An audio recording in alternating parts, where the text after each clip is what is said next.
함께 교독하며 읽도록 하겠습니다. 데라의 후손의 족보는 이러하다. 데라는 아브람과 나홀과 하란을 낳았다. 하란은 롯을 낳았다. 그러나 하란은 자신의 고향인 갈대아 땅의 우르에서 자기 아버지 데라보다 먼저 세상을 떠났다. 아브람과 나홀은 아내를 맞았다. 아브람의 아내는 사레였고 나홀의 아내는 밀가였다. 밀가는 하란의 딸이었고 하란은 밀가와 이스가의 아버지였다. 사레는 임신을 하지 못하여서 자식을 낳지 못했다. 데라는 자기 아들인 아브람과 이미 죽은 하란의 아들인 손자 롯 그리고 며느리인 아브람의 아내 사레를 데리고 갈대아 땅의 우르를 떠나 가나안 땅으로 가자고 했다. 하지만 하란에 이르자 거기에서 자리를 잡고 살았다. 데라는 205세에 하란에서 죽었다. 주께서 아브람에게 말씀하셨다. 너는 내 고향, 내 친척, 내 아버지의 집을 떠나 내가 장차 내게 보여줄 땅으로 가라. 내가 너로 큰 민족을 이루게 하고 내게 복을 내려 내 이름을 떨치게 하리라. 너는 모든 사람들에게 복의 근원이 되리라. 너를 축복하는 사람에게 내가 복을 내리고 너를 저주하는 사람은 내가 그에게서 저주를 내리리라. 무릇 땅에 살고 있는 모든 민족이 너를 통하여 복을 받으리라. 아브라함은 주께서 이르신 대로 길을 떠났다. 롯도 아브라함을 따라 길을 떠났다. 하란을 떠날 때 아브라함의 나이는 75세였다. 함께 읽겠습니다. 아브라함은 아내 사레와 조카 롯 그리고 하란을 모든 재산과 종들을 이끌고 가나안 땅을 향해 떠났다. 마침내 그들은 가나안 땅에 도착했다. 아멘. 네, 오늘은 모세와 이스라엘의 관점으로 보는 창세기 세 번째 시간을 갖도록 하겠습니다. 네, 지금 이게 잘 안 돼서 그걸로 넘겨주시면 돼요. 여러분들에게 제가 조금 있으면 저희가 성경 골든벨을 하려고 하는데요. 아무리 봐도 시간이 더 들여야지 더 디테일하게 읽으실 수 있을 것 같아요. 그래서 제가 퀴즈를 몇 개 오늘도 내보겠습니다. 아브라함은 몇 세에 하란을 떠나 주께서 가라고 하는 가나안 땅으로 향해 떠났을까요? 몇 세일까요? 75세. 네, 공부를 따로 하지 않아도 오늘 본문만 잘 읽으시면 알 수 있죠. 75세입니다. 아브라함의 아버지 데라가 살았던 지역의 이름은 어디일까요? 네, 갈대아 우르. 갈대아라고 하면 우리는 갈대 생각하시죠? 아니에요. 칼데아라는 그 지역을 얘기하는 거예요. 네, 약간 번역이 저도 어렸을 때 그렇게 생각했었어요. 그래서 갈대가 많은 곳인가 보다. 저기 순천 그런 데처럼 돼 있나 보다 했는데 그게 아니고요. 그냥 우루라고 생각하면 돼요. 그 지형에 대한 이름을 붙이고 우루 지역이고요. 네, 여러분들이 이렇게 지역과 이름, 나이, 그리고 사건 이런 것들을 쭉 보면서 골든벨을 준비하면 좋을 것 같은데요. 제가 보니까 다 다음 주에는 무리이신 것 같아서 제가 이제 다음 주 딸기를 따고 그 다음 주부터 예배 끝나고 밥 먹고 실습을 막 가야 돼요. 그래서 가기 전에 여러분들에게 이렇게 문제를 드리고 갈 거예요. 한 몇 개 나눠서. 그래서 5월 5일쯤 어린이날쯤 같이 퀴즈 대회를 하면 어떨까 지금 생각 중이고요. 여러분들의 예배 후에는 같이 모여서 스터디를 할 수 있게끔 제가 좀 더 창세기를 여러분들과 함께 공부하는 시간을 갖도록 하겠습니다. 자, 지도를 보여주세요. 네. 지금 우리가 얘기했듯이 아브라함이 살던 지역은 우르라는 지역이에요. 우르고 여기 보니까 과거에 바벨론 지역이고요. 그리고 여기 보면 뭐라고 써있죠? 수메르. 예. 지금 여기가 가장 비옥한 땅이에요. 왜냐하면 강과 강 사이에 위치한 지역이거든요. 과거 농경 시대에는 강이 범람하면 거기에서부터 많은 어떤 양질의 영양분이 토지에 공급이 됐었어요. 지금이야 뭐 우리는 뭐 비료도 뿌리고 하지만 그 시대는 그런 것까지는 잘 알지 못하기 때문에 강을 중심으로 농경 사회를 꾸렸는데요. 와, 다른 데보다 강이 지금 주 가운데 이렇게 흘러가고 있어요. 네, 그래서 강 사이의 땅이라고 해서 메소포타미아라고 과거에 이곳을 이야기했었어요. 그리고 그 지역의 가장 한 도시인 우르라는 지역에서 우리로 치면 가장 당시에 번성하고 잘 살던, 우리로 치면 서울 지역에서 하나님께서 말씀하신 거예요. 너는 어디로 가라? 네, 내가 지시할 가나안 땅으로 가라. 예, 가나안 땅이고, 자, 이쪽 우르에 살고 있던 아브라함의 조상을 쭉 올라가면 여러분들 아마 성경 읽으실 때에 아브라함의 조상의 꼭대기엔 누가 있죠? 노아의 아들 중에 예, 셈이 있어요. 셈족이에요. 셈족. 예, 셈족이고 여기는 왜 가나안 땅일까요? 네, 맞아요. 가나안의 자식들이 정착하면 살았을 가능성이 높기 때문에 가나안 사람들이 살고 있다라고 해서, 물론 다 보면 노아의 후손들이 이렇게 퍼져서 살고 있었는데 그래도 시간이 지나면서 지금 셈의 후손들은 이쪽에 살고 있었었고 가나안의 후손들은 이쪽에 모여서 살았던 것 같아요. 지금 하나님께서 그런데 가나안 땅으로 가라고 했어요. 근데 바로 갔나요? 바로 가지 않고 어딜 가죠? 네, 하란으로 가요. 왜 하란으로 갔지? 이렇게 하면 더 빠르잖아요. 왜 하란으로 갔을까요? 네, 맞아요. 자, 보시면 이 강을 끼고 있는 지역이 메소포타미아 문명, 수메르 문명이 있었던 지역이거든요. 이쪽은 언어가 다 셈어족이에요. 예, 이 셈어족과 우리 알타이, 우리나라 말들이 알타이어라고 하잖아요. 유사해요. 유사한 부분도 있는데 위쪽으로 올라가면 거기까지는 아직은 같은 문화권, 같은 언어권 그런 곳이었었어요. 근데 일로 가면 지금 문화도 달라지고 언어도 달라질 가능성이 높아요. 그리고 문화가 다르다는 것은 고대 사회에 굉장히 위험한 일이에요. 왜냐하면 여기는 나름의 법도 있고 규칙도 있고 그런 어떤 통일된 무언가가 있지만 이 규칙이 여기서 다 통하지는 않아요. 그리고 이 시대에는 다 족장 중심의 사회였기 때문에 다른 지역에 갔을 때에 누구도 그 사람의 안전을 지켜주지 않아요. 지금처럼 어느 나라 사람이 오더라도 보호해주고 이런 개념이 아니에요. 외부에서 왔을 때는 대부분 뭘로 인식할까요? 적으로 인식하게 되죠. 그래서 가나안 땅에 바로 가지 못하고요. 우선은 하란으로 가요. 그리고 하란에 머물게 됩니다. 그리고 머무는 동안 여기서 결국 누가 돌아가시죠? 아브라함의 아버지 데라가 죽게 돼요. 아브라함의 아버지 이름은 데라. 네, 데라가 죽게 되고 그리고 몇 세에 75세에 드디어 가나안 땅으로 향해 떠납니다. 하나 넘겨주세요. 이게 약간 깨져서 그런데 그 지금의 이제 나라들을 조금 여러분들이 좀 이해하기 쉽게끔 보여드린 거예요. 여기가 우르예요. 우르는 지금 어느 지역이죠? 예, 이라크 지역에 있어요. 예. 그래서 이라크 지역이 우르고요. 하란은요, 시리아 지역에 있어요. 그리고 가나안 땅은 지금의 이스라엘 지역이라고 보시면 돼요. 지금으로 보니까 꽤 멀어 보이죠? 이라크, 시리아, 이스라엘. 고대 시대에 여기로 간다는 거는 지금도 여러분들이 먼 나라로 떠나는 건 쉽지 않듯이 당시에는 진짜 쉽지 않은 목숨을 건 여정이어야 해요. 다음 넘겨주시고요.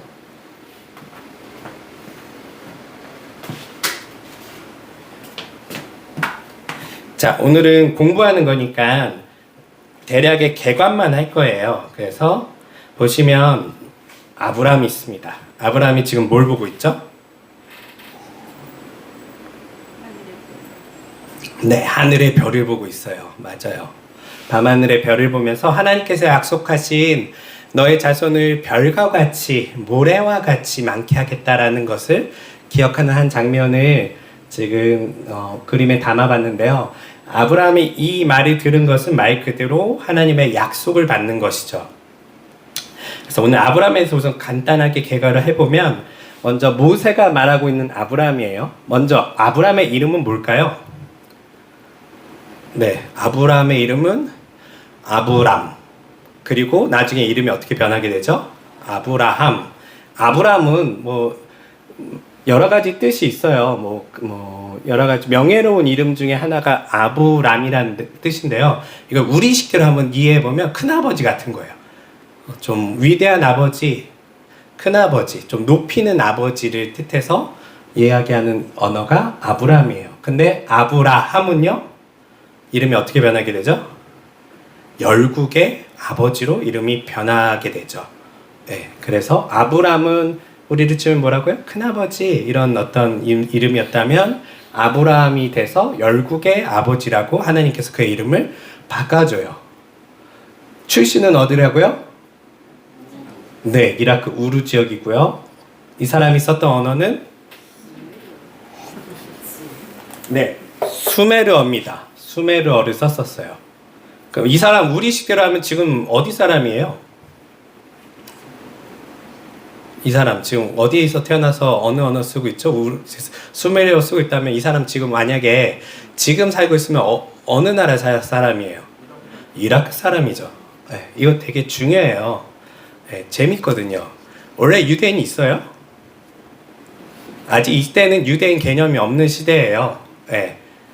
좀 더 큰 어떤 단위의 언어 단위로 그냥 사람들이 나라 개념이 없이 민족도 아직은 디테일하지 않아요. 그냥 너네 할아버지 중에 대부분 거기 제일 오래된 할아버지 이름이 뭐야? 그분 우리 가나안 민족이라고 하자. 여기는 뭐 셈의 후손들이니까 여긴 또 나름의 이름을 그렇게 붙이고요. 시대는 언제일까요? 기원전 2000년경으로 보고 있어요. 뭐 200년, 300년 차이는 왔다 갔다 하긴 하는데 정확히 아직 뭐 이 사람에 대해서 발굴한 게 아니잖아요. 그래서 다 수메르 당시 문명이 있었던 시대를 중심으로 봤을 때 대략 기원전 2000년경이에요. 모세는요? 몇 년도 사람일까요?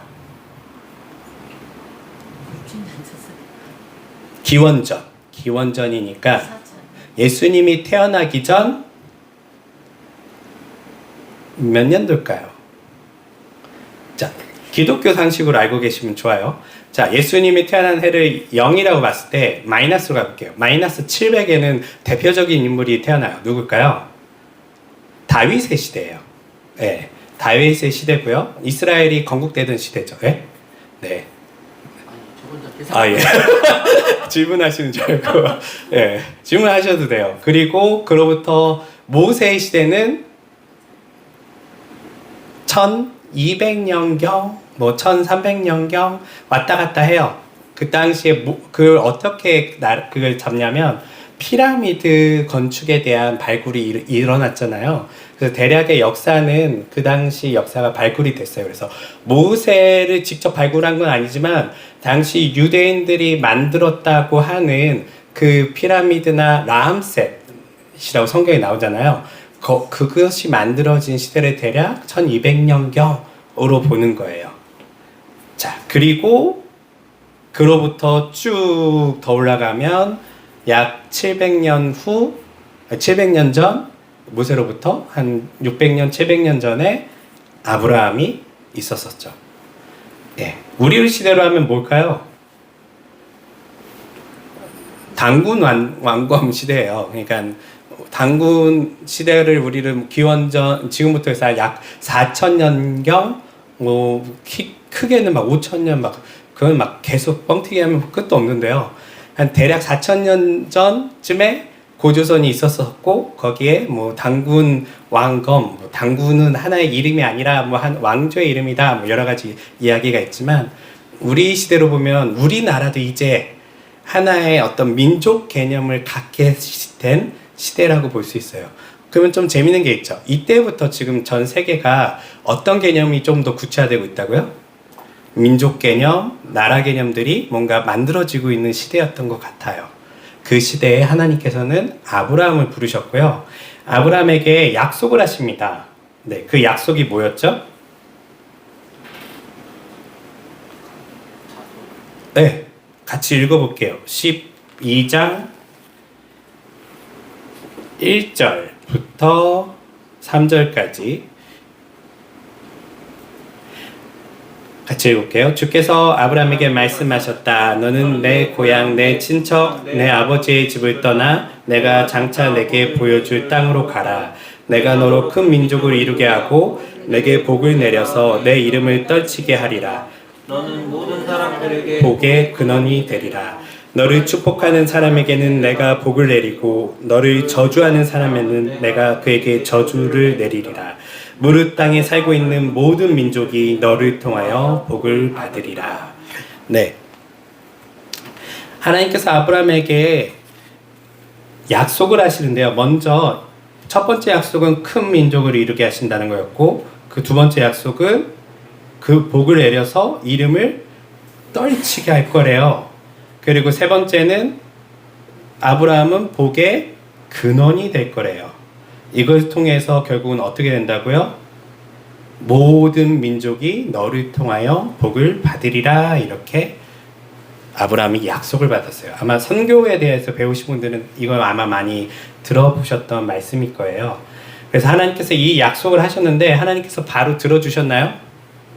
안 들어주셨어요. 그리고 큰 민족을 이루게 하겠다고 했지만 실제 아브라함에게는 그리 자식이 많지 않았어요. 이미 75세가 됐을 때에도 자식이 없었어요. 그 아브라함은 아들을 낳죠. 네. 아들을 낳는데 이스마엘이라는 아들을 낳고 그 다음에 이삭이라는 아들을 낳게 돼요. 여기서 이삭만이 하나님의 언약의 백성으로서 역할을 하게 되고요.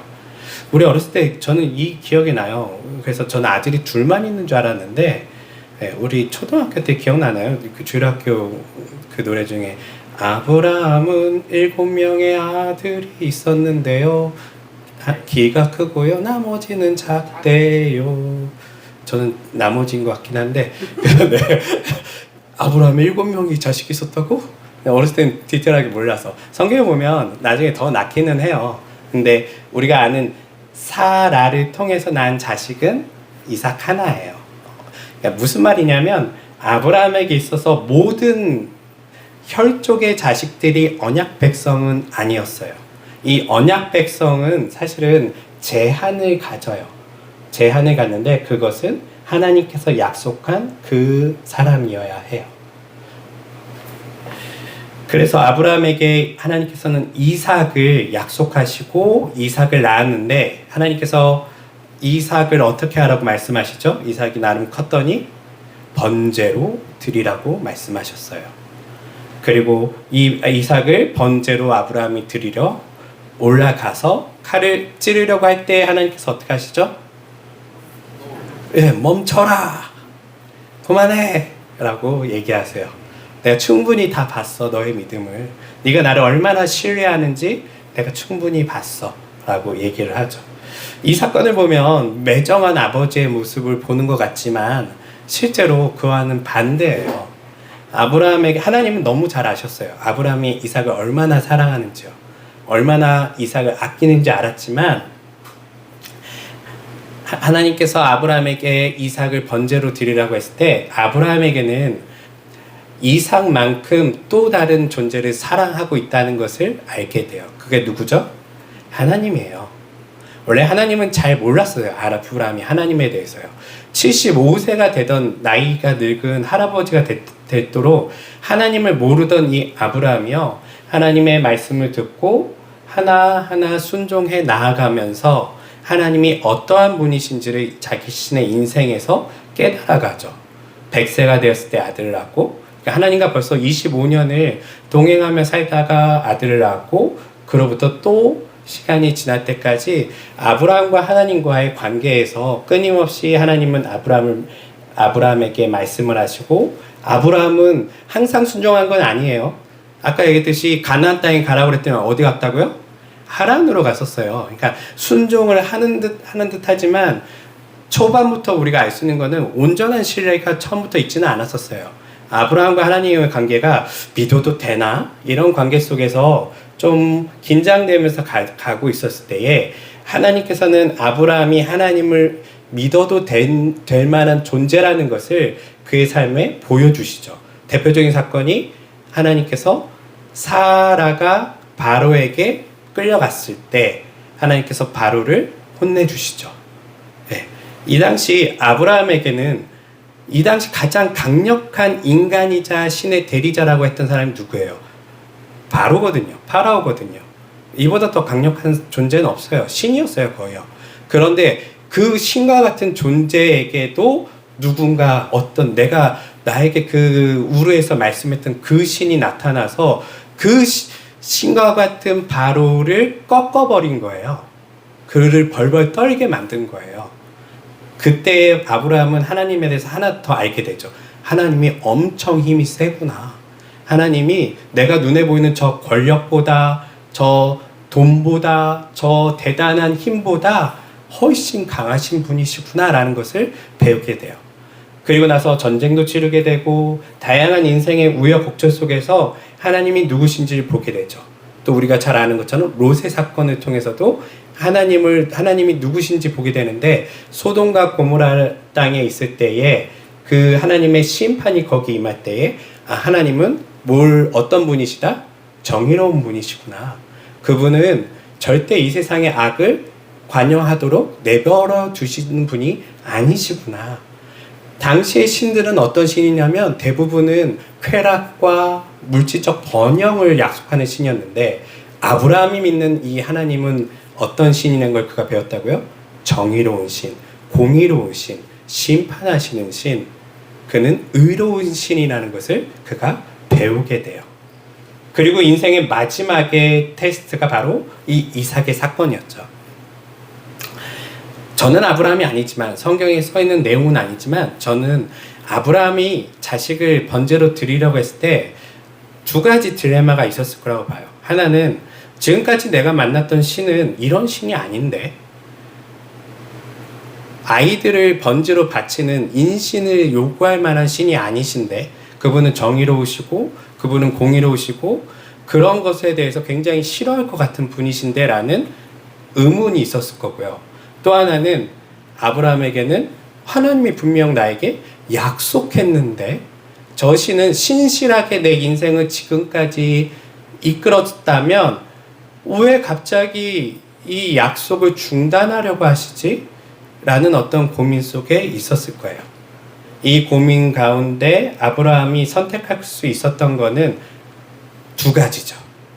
번제를 드리느냐, 드리지 않느냐.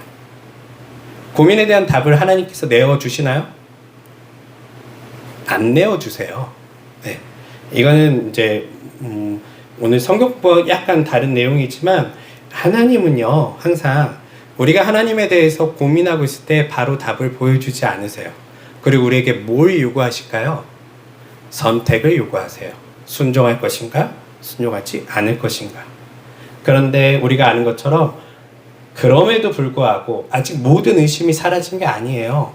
모든 어떤 고민이 해결된 건 아니에요. 하지만 아브라함이 순종의 마음을 가지고 자기 아들 이삭을 번제로 드리려 할 때, 그때 하나님이 나타나셔서 하나님이 어떠한 분이신지 이제 설명해 주시죠. 저는 여기서 다양한 어떤 인생의 어떤 우리가 배울 수 있는 여러 가지 중에 이런 어떤 패턴들이 있어요. 하나님은 우리 인생의 모든 질문을 바로바로 해결해 주시지는 않으세요. 하지만 우리가 뭐 할 때? 순종할 때. 잘 알지 못하지만 그 길을 따라가고 순종할 때에 하나님께서는 그때에 알려주신다 라는 어떤 믿음의 패턴이 있어요. 또 하나는 이 아브라함의 믿음이 왜 믿음의 조상이라 불릴 수 있을 만큼 대단한 믿음이었을까요? 성경은 다 얘기하지 않지만 저는 아브라함이 하나를 알게 된 것 같아요. 뭐냐면 하나님은 분명 약속을 지키실 거다. 그리고 하나님은 엄청난 능력이 있으신 분이시다 라는 것은 인생에서 깨달았어요. 그분은 신실하시고 그분은 위대하시며 그분은 못할 일이 없으신 분이라는 걸 알았어요. 그렇다면 아브라함이 아들을 실제로 번제로 드린다 할지라도 하나님은 뭘 지킬까요? 약속을 지키실 거예요. 그리고 그분은 이 아들을 약속을 지키기 위해서는 어떻게 해야 돼요? 살려야 해요. 네. 저는 여기에 두 가지의 시험이 담겨 있다고 봐요. 하나는 하나님께서 아브라함을 테스트했지만 아브라함도 하나님 테스트하는 거예요. 네. 저 신이 정말 나에게 신실한 신이시고 나는 그걸 믿어. 약속을 지킬 거란 걸 믿어. 설사 나는 이 아들을 죽인다 할지라도 저 신은 반드시 이 아들을 살려서 약속을 지키실 거야 라는 하나님의 온전한 신뢰를 가지고 번제단까지 올라간 거예요.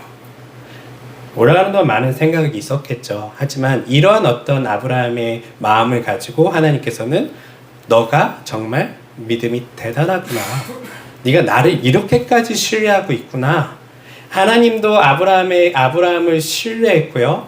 아브라함도 하나님을 신뢰함으로 이 언약이 결국은 성취되게 되는 거였어요.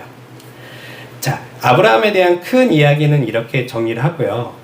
그러면 이제 모세의 입장에서 왜 이 이야기를 성경에 써놓았을까요?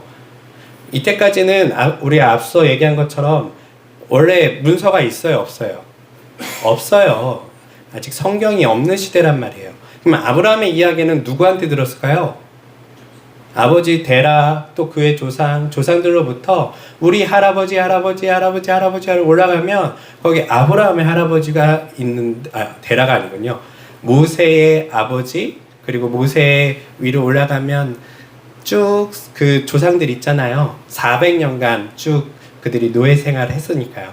그 400년을 걸쳐서 더 올라가면 이스라엘 야곱의 하나님이 계실 거고, 더 올라가면 이삭이 나오고 아브라함도 나오게 되는 것이죠. 그 이야기를 들었어요. 여러분들로 치면 모세로부터 약 500년, 600년 전 사람이니까 여러분들 족보에서 고려 초창기 시대, 고려 아니라 조선 초창기 시대, 고려 말 시대의 한 인물을, 내 조상에 대한 이야기를 구전으로 들었었죠. 그럼 이 이야기가, 구전으로 들은 이야기가 이것이 다였을까요? 아니에요. 훨씬 더 많은 이야기들을 들었을 거예요. 우리 할아버지가 어떻게 해서 여기까지 왔는지에 대해서 다 설명 들었을 거예요. 디테일한 이야기도 더 들었을 거예요. 재미난 이야기도 있었을 거고요. 그런데 모세는 아브라함에 대해서 기록할 때에 이걸 다 기록할 필요는 없었어요. 그러면 어떤 관점에서 이 아브라함의 이야기를 기록했을까요?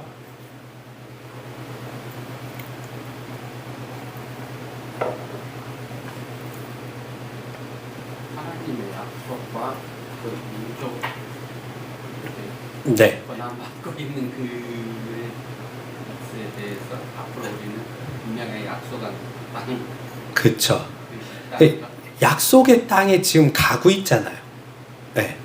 지금 모세와 이스라엘 민족들이 출애굽을 해서 광야에서 이제 약속의 땅, 가나안 땅에 들어가기 직전이에요. 모세는 죽기 전에 자신이 우리 같이 이곳에 나온 백성들에게 우리가 왜 가나안 땅에 들어가야 되는지에 대해서 설명해야 돼요. 애굽에서 탈출한 게 목적이 아니에요. 목적은요, 가나안 땅에 가는 거예요. 그러기 위해서 그냥 애굽에서 나와야 했던 것이죠. 가나안 땅에 들어가야 되는데 이것을 설명할 때 가장 이 설명에 합당한 인물이 누구예요? 아브라함이에요. 왜냐하면 가나안 땅에 들어갈 유일한 이유는 하나님과 아브라함의 언약 때문이거든요. 다음 넘겨주시겠어요? 가나안 땅에 들어가고자 하는 이스라엘 백성에게 모세는 아브라함을 어떻게 설명하냐면, 하나님과 우리 옛날 조상의 아브라함 할아버지로부터 하나님께서 약속을 맺었는데 이 가나안 땅에 갈 때에 뭐가 이루어진다? 언약이 성취된다라고 그들은 이해해야 해요. 그래서 그 관점을 중심으로, 언약을 중심으로 아브라함에 대한 이야기를 전체적으로 서술하고 있는 거예요. 그러면 이 언약에 대한 이야기를 좀 더 아까처럼 좀 쪼개 볼게요. 먼저 아브라함에게 하나님께서 언약하신 1번, 큰 민족을 이루게 됐다. 이뤘나요? 네, 이루어졌어요. 지금 시간이 약 500년이 흘러간 이후에 큰 민족이 됐어요. 애굽조차도 이 민족이 너무 커지니까 감당이 안 될 정도로 두려워했던 민족이 돼버렸어요. 두 번째, 복을 내려서 이름을 온 땅에 떨치게 하겠다라고 하는 약속이 이루어졌나요? 네, 출애굽기를 자세히 보시면요, 이루어져요. 그들이 애굽으로부터 도망 나온 노예들이잖아요. 그러면 이 노예들에 대해서 사람들이 두려워해야 될까요? 두려워하실 필요가 없어요. 이거 군대도 없고 그냥 맘만 먹으면 언제든지 또 잡아다가 노예로 부려도 되는데, 하나님께서 가나안 땅에 들어가기 전에 모든 전쟁에서 어떻게 하시냐면 승리하게 만드세요.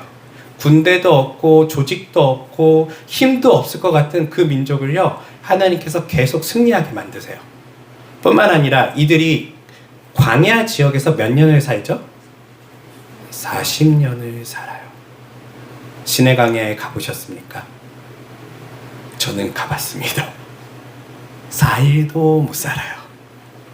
네, 물이 없어요. 혼자라면 어디 샘을 잘 발견하면 좀 오래 살 수 있어요.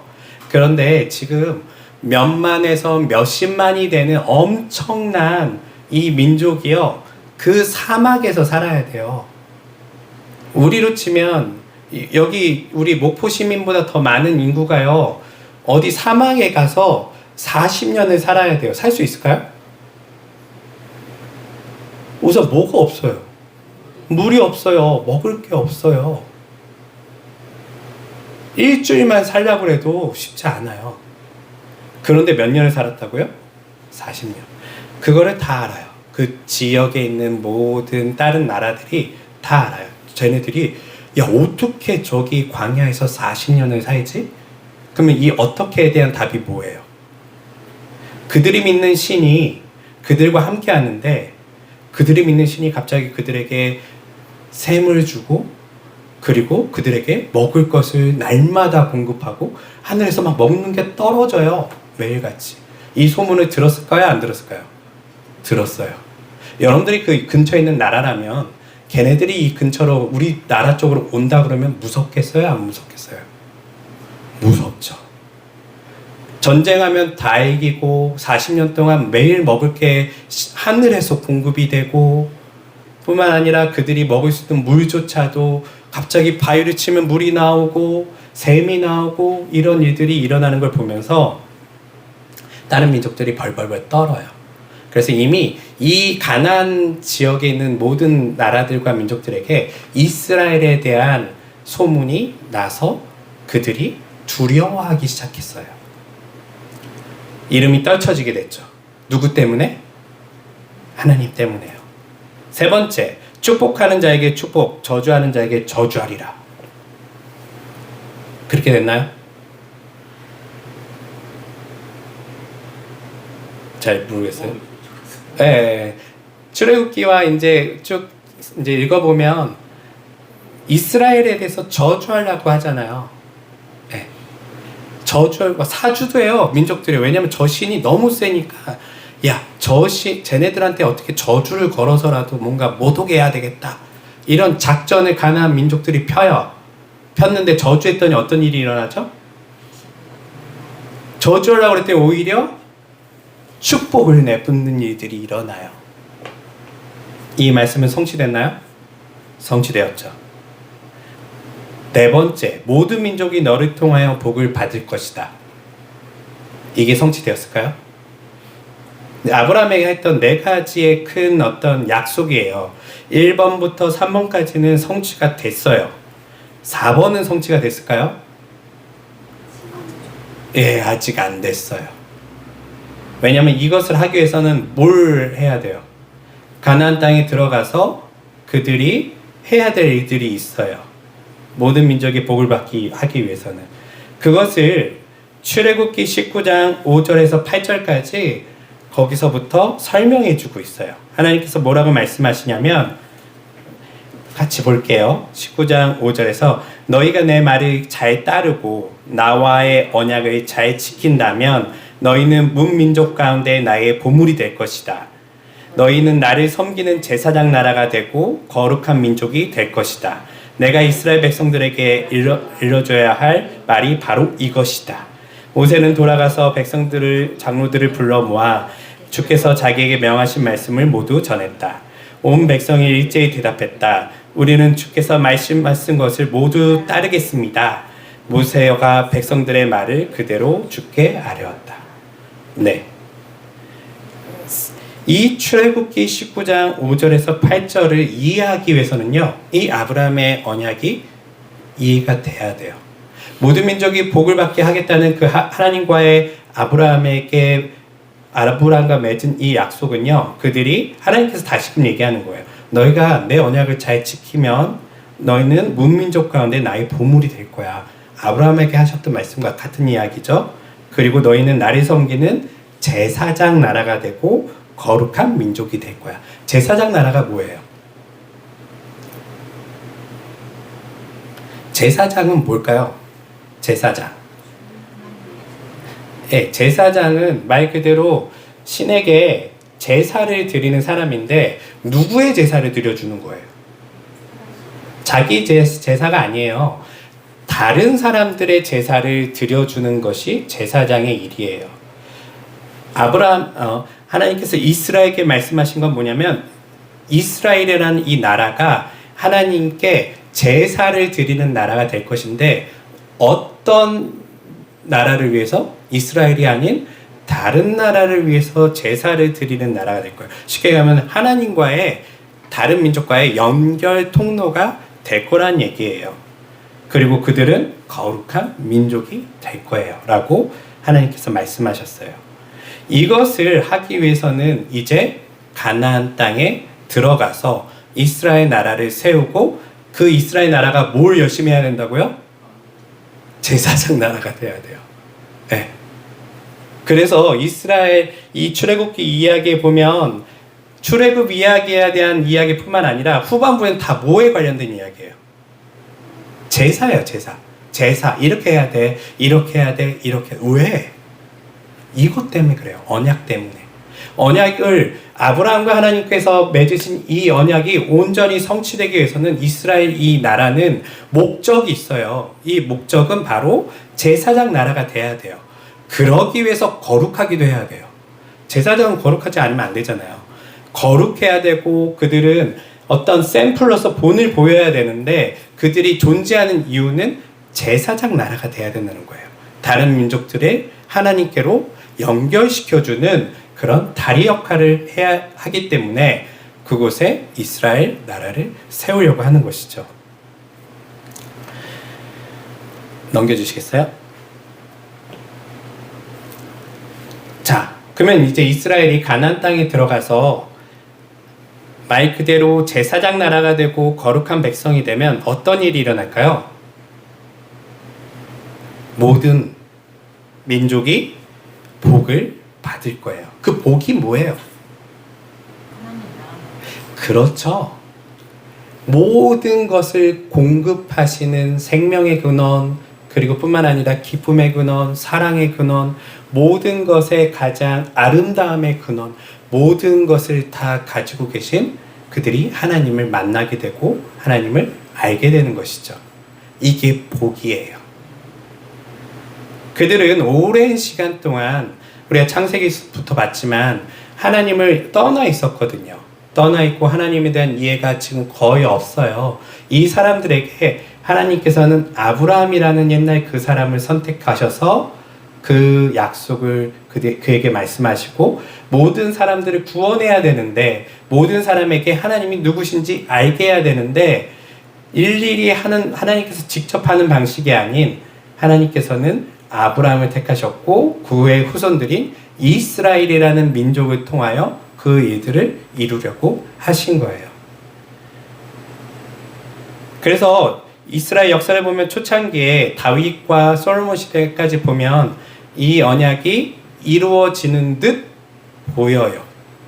그런데 그들이 결국은 어떻게 되죠? 실패해요. 왜 실패했을까요? 네, 우상을 섬기기 시작하죠. 가나안의 우상과 문화들을 받아들이면서 그들이 가나안 민족과 어떻게 보면 더 동화되기 시작해 가요. 거룩한 백성이 돼야 되는데 거룩함이 뭐예요? 거룩함. 뭐가 거룩한 거죠? 네, 맞아요. 거룩이란 단어 자체는 사실 구별됨이죠. 달라야 해요. 예, 하나님을 아는 민족, 하나님을 아는 백성들은요, 달라야 했었는데 그들이 달랐어요? 같았어요? 같아져 버렸어요. 거룩함을 잃어버렸어요. 언약을 그들이 저버리기 시작한 거예요. 그리고 제사 때에 그들이 무엇을 하기 시작하냐면 오히려 하나님께 드려야 되는 하나님께서 말씀하신 제사법을 지키지 않고 자신들이 원하는 것들, 때로는 하나님께 드리지 말아야 될 것들을 그들이 드리면서 하나님을 모독하는 일까지 일어나게 돼요. 그러면서 이스라엘 나라가 더 이상 제사장 나라로서의 역할을 감당하지 못했고 거룩한 백성이 되지 못하니 어떤 일이 일어났을까요? 네, 나라를 완전 빼앗겼어요. 전쟁에 깨부서지고 포로로 끌려가고 그 과정 속에서 선지자들이 끊임없이 외쳐요. 우리가 하나님의 약속을 저버렸다. 우리가 해야 될 일들을 하지 않았기 때문에 우리가 거룩한 백성으로 그리고 제사장 나라로 살지 못했기 때문에 이런 일이 일어났다라는 것을 구약 전체에서 계속 설명하고 있는 거예요. 그래서 성경을 볼 때에 창세기를 여러분들께 집중해서 많이 보라고 한 이유는 창세기에 담겨있는 이 언약이 실제로는 구약 전체를 아우르고 있고요. 그리고 이 언약은 신약 시대인 우리 시대에도 여전히 유효하게 있다는 거예요. 우리 시대에 우리는 아브라함의 혈통적 자식인가요? 아니에요. 우리 이스라엘 민족 아니잖아요. 네. 심지어는 이스라엘 민족도 지금 이스라엘 민족이에요? 네. 이스라엘 민족 있어요? 없어요. 지금 이스라엘 12지파 다 사라지고 뭐만 남아있어요? 예, 유다. 그래서 유다인 이렇게 얘기하는 거예요. 유다 민족 말고는 다 사라졌는데 이 유다인조차도 나라를 잃고 다 흩어져 살면서 여러 민족과 섞이게 돼요. 그래서 혈통적으로 유대인이라고 말하기 어려워요. 심지어는 그들은 언어조차도 다 까먹었어요. 2000년이 지나서. 그래서 나중에 학자들이 자신들의 언어를 다시금 회복시키는 일들을 해서 현재 이스라엘 나라를 세우긴 했지만 이 이스라엘은 혈통적 이스라엘이에요? 아니에요. 여러분 오해하지 마셔야 될 게 있어요. 지금 저기 중동에 있는 이스라엘이 구약의 그 이스라엘이 아니에요. 네. 물론 소수의 거기에서 종교적인 사람들이 나름 유대교의 부활을 꿈꾸면서 그런 나라를 만들었지만 실제로는 세속 국가이고 종교적인 국가이기도 하지만 혈통적 유대인이라고 말할 수 없다는 것을 그들도 잘 알아요. 그래서 그들은 유대인이라고 할 때 혈통을 볼까요? 뭘 볼까요?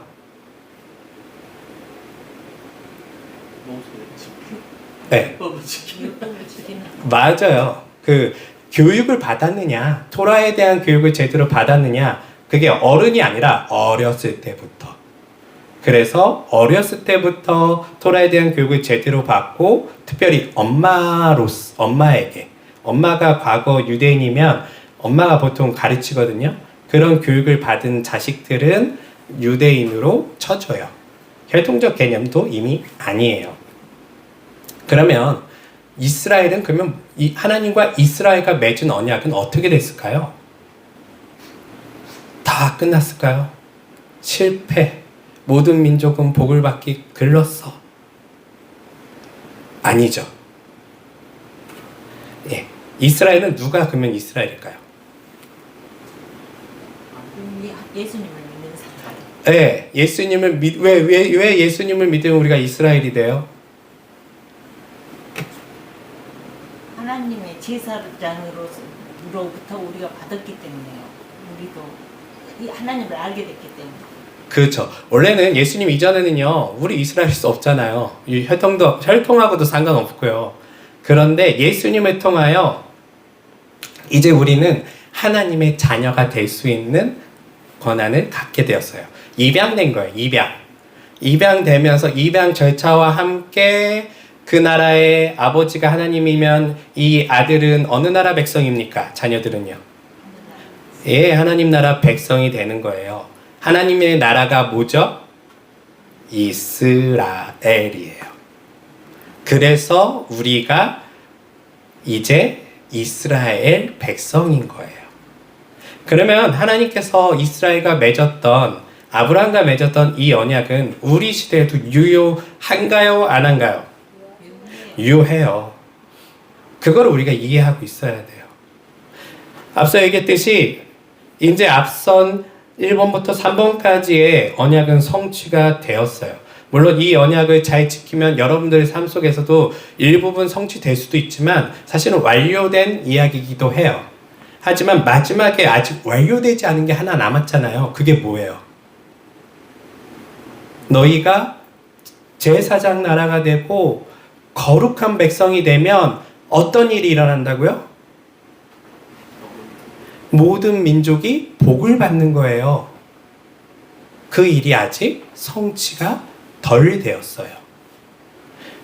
우리가 하나님의 제사장 나라가 된다면 우리는 그러면 어떻게 살아야 될까요? 우리도 제사장으로 살아야지. 네, 제사장 하는 역할이 뭐라고요? 구별된 사람. 네, 연결해주는 중보자의 역할이에요. 네. 하나님을 전혀 모르는 민족이나 하나님을 모르는 사람에게 내가 제사장이기 때문에 이 사람을 하나님께로 이끄는 거예요. 이끌어야 돼요. 그것이 복음을 전하는 행위가 될 수도 있고 교회로 초청하는 행위가 될 수 있고 나의 삶을 그에게 나누는 어떤 일이 될 수도 있겠죠. 그를 하나님께로 초청하고 그리고 초청하면서 뿐만 아니라 제사장은 뭐 해야 돼요?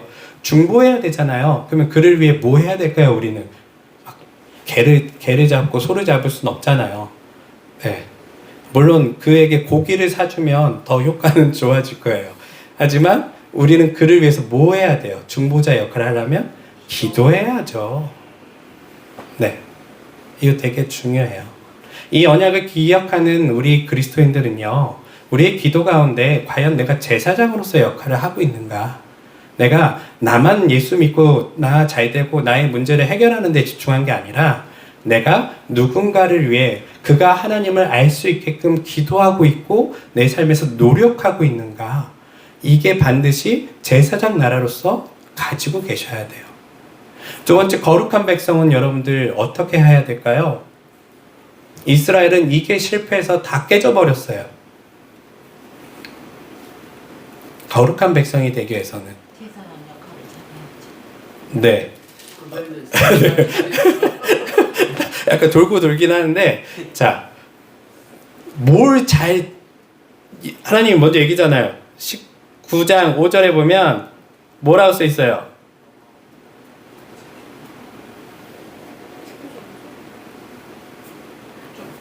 같이 읽어볼게요. 시작. 너희가 내 말을 잘 듣고 나와의 언약을 잘 지킨다. 예, 여기까지요. 하나님께서 뭔 말했는데 뭘 자꾸 지키래요? 하나님 뭘 말씀하셨죠? 이스라엘에게요? 그쵸. 십계명을 주셨어요. 예, 십계명이 뭐예요? 예, 하나님께서 우리에게 하나님의 백성으로 살 수 있는 10가지의 아주 중요한 규칙을 주신 거예요. 규범을 주시고 법을 주신 거예요. 이것은 지켜도 되고 안 되고의 문제가 아니라요. 하나님의 백성이라면 반드시 지켜야 할 율법이에요. 예수를 믿는 우리도 여전히 하나님의 백성이라면 이 법을 지켜야 돼요? 안 지켜야 돼요? 지켜야 해요. 네, 지켜야 해요. 그래서 제가 십계명 얘기하면서 여러분들한테 많이 설명했었잖아요. 하나님 외에 다른 신을 믿어야 돼요? 안 돼요. 왜? 하나님도 믿고 다른 거 믿으면 좋잖아요. 근데 왜 하나님만 믿어야 돼요? 왜 하나님은 그걸 요구하셨죠? 네. 하나님, 그게 진리이고 또 하나는 우리가 다른 신을 믿으면요, 내 이웃이 고통받아요. 여러분들이 제사장 역할을 할 수가 없고 그리고 다른 씨는 제가 얘기했잖아요. 점포로 가서 누군가의 삶에 누군가의 문제를 내 이웃을 도와주기 위해서 막 엄청난 여러분들이 갖고 막 108번째 하고 이런 거 안 하잖아요. 다 뭐 할 때 우상을 섬겨요, 우리는요. 나와 내 가족, 나와 나의 관련된 이 바운더리를 지키고 번영을 위해서 우리는 우상을 섬기고 다른 신을 섬긴단 말이에요. 그러면 이렇게 살아가면 누가 고통받아요? 나만 잘 살면 돼요. 내 주위 사람들이 어떻게 살든. 내가 산 땅이 오르고 내가 산 아파트가 오르면 나는 복 받았다라고 얘기를 해요. 맞아요? 복이에요? 예, 물질적 번영은 맞는데 내 아파트가 오르면 누가 고통받을까요? 가난한 사람이 고통받아요. 실제로 우리가 여러분 서울에서 아파트 사실 수 있으세요? 여러분 주거의 자유가 있는데 우리는 서울에서 살 수가 없어요. 10억이 없기 때문에. 그쵸? 이게 무슨 말이냐면요. 가난한 자는 그곳에 살고 싶어도 점점점 밖으로 밀려나게 돼요. 그래서 지금 서울이라는 뭐 갑자기 좀 정책적이고 도시 그런 이야기지만 가난한 자가 결국은 고통받아서 원래 살던 그 거주민들이요 점점점 밖으로 쫓겨나게 되고 부유한 사람들은 안으로 자신들이 원하는 곳에 살게 되죠.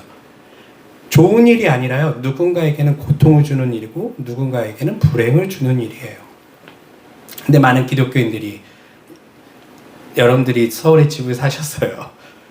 나 3억 주고 샀는데 5년 만에 10억이 됐어요. 그러면은 뭐라고 생각하시죠? 네, 하나님이 복 주셨다. 아이고 감사해라. 아, 내가 열심히 이번에 새벽 기도를 했더니 하나님이 이렇게 해주셨다. 자랑할 일일까요? 네. 네. 물론 자신이 노력해서 오른 건 아니잖아요. 오르라고 한 것도 아니고 오르면 나쁘진 않겠죠. 하지만 한편으로는 알고 계셔야 돼요. 아, 이것 때문에 내 이웃이 고통받을 수도 있겠구나. 여러분들이 잘못은 아니더라도 이런 부당하게 그런 사람들이 가난한 자에게 고통을 주는 어떠한 환경은 개선돼야 되고 해결돼야 돼요. 네, 그거를 우리 그리스도인들은 최소한 이해하고 있어야 돼요. 하나님은 그래서 십계명을 주실 때에 하나님 중심으로 우상 섬기지 말아라. 여러 가지 너희들이 번영을 쫓아가지 말아라. 우상 섬기지 말란 말이 다 그거예요, 사실은요. 너희 만몬을 우상 삼고 우상의 핵심이 다 뭐예요? 물질적 번영, 자신의 행복, 건강, 자기 중심주의 다 이거거든요. 거기다 필요한 그냥 그 신 이름만 갖다 붙인 거죠. 이걸 쫓아가면 누가 고통받는다고요? 이웃이 고통받아요. 네. 그래서 하지 말라는 거예요. 그리고 뒷부분의 이야기는 뭐죠? 4절. 네 번째 계명이 뭐예요?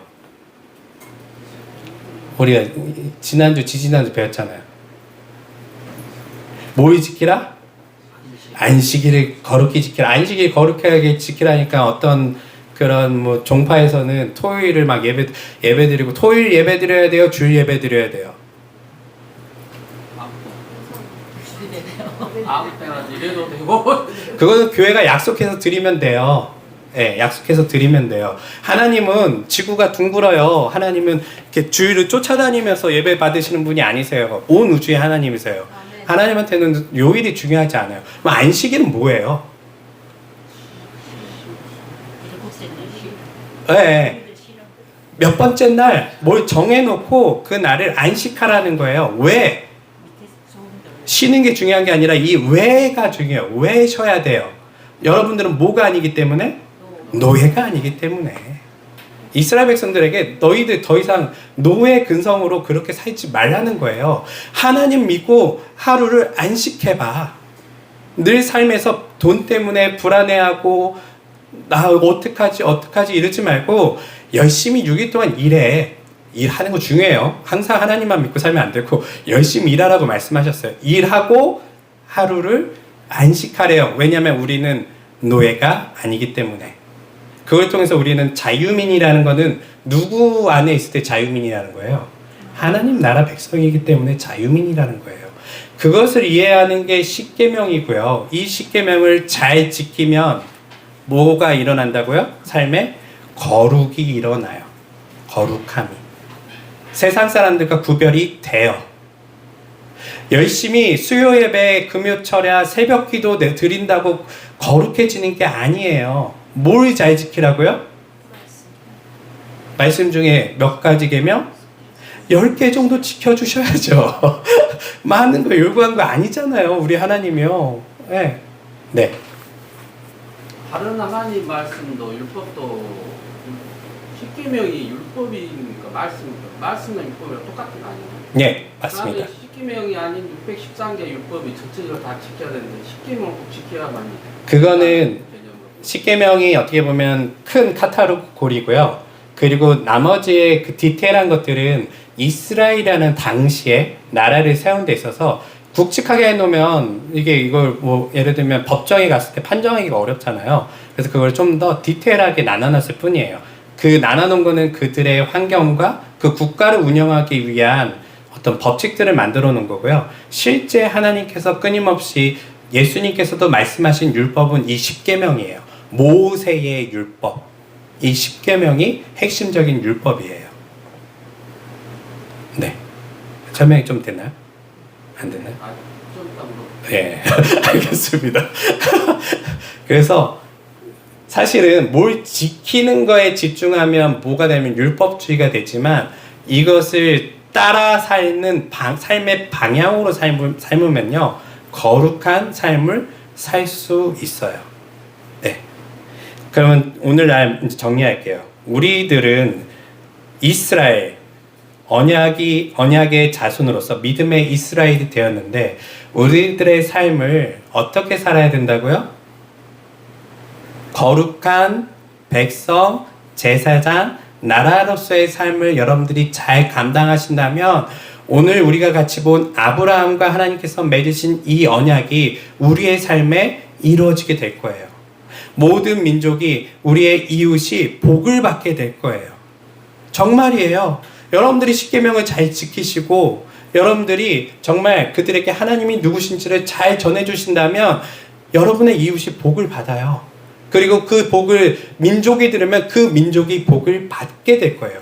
이것은 정말 진리의 말씀이에요. 사랑하는 성도 여러분, 성경은 옛날 이야기인 것 같지만 이것은 모세는 그 당시에 이스라엘 백성에게 실제로 했던 그날의 중요한 말씀이었고요. 이 말씀 또한 우리에겐 옛날 이야기인 것 같지만 오늘도 믿음으로 살아가는 우리들에게 이 언약은 여전히 유효하다는 것을 기억하셨으면 좋겠어요. 예수 믿고 사는 거 너무 지루해. 예수 믿으면 뻔해. 그냥 교회 다니고 찬양하고 뭐 하고 그렇게 평생 나중에 좀 교회도 지겹고 뭐 이런 얘기를 해요. 아니에요. 여러분들에게는 해야 될 의무가 아직 많이 남아 있어요. 아직 거기까지 가지도 못하셨어요. 이것이 여러분의 삶 속에 이 언약이 성취되는 것을 반드시 맛보셔야 돼요. 네. 이것을 맛보지 못한다면 너무나 슬픈 일이잖아요. 그래서 우리가 나중에 하나님 나라에 하나님과 얼굴을 마주 보게 되고 때가 되면 아브라함도 만나겠죠. 그러면 아브라함에게 뭐라고 얘기할까요? 하나님께서 당신에게 약속하신 게 내가 살고 있었을 때에 이루어졌습니다. 나의 삶 속에서 그 언약이 성취되었습니다. 당신이 옳았고 하나님께서 하신 그 언약은 신실하십니다라고 우리가 믿음으로 고백할 수 있는 그런 믿음의 사람들이 되면 너무나 좋을 것 같아요. 사랑하는 성도 여러분, 여러분들은 언약 백성입니다. 아브라함의 언약을 창세기를 통해서 읽으시면서 이 언약이 나에게 유효하다는 것을 기억하시고 여러분들의 이웃에게 거룩한 백성이 되시며 제사장 나라가 되시는 모든 그리스도인들이 되시기를 주님의 이름으로 축원합니다. 기도하겠습니다. 하나님